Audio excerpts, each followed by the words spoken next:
I'm Polly Bath. I speak in schools throughout the country helping to manage and change difficult classroom behaviors that interrupt instruction. Today, I'm going to answer one of your questions. I need help with blurters. They have such a need to talk in order to process, so I try to let them when possible, but it gets out of hand. How do I manage this? In the classroom, I think we've gone from one extreme to the other. So it's either no blurting at all, or everybody has to raise their hand, or everybody talks out at once. Let's kind of meet it in the middle and understand that our kids don't have the skill to read the room. I don't know if you noticed that lately, but it's a big issue.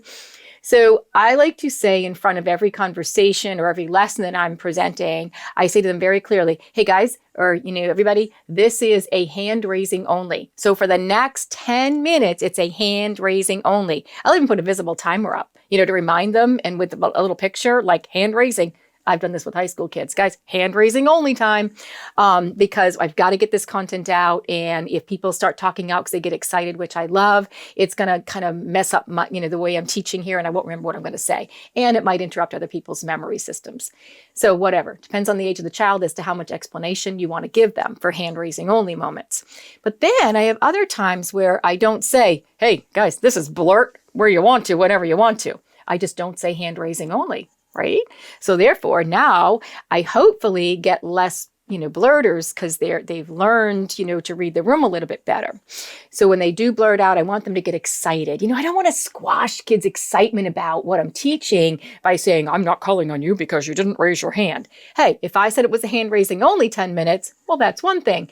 But when it's just, hey, let's get into this curriculum and let it happen, that's excitement that allows blurting.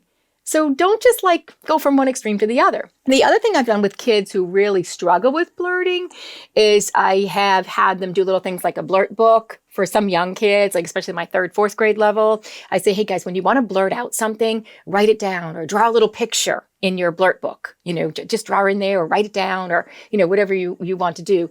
And instead of yelling out. And then when they have trouble writing something like being creative later, I say, hey, pull your blurt book out and just, write a story about your blurts.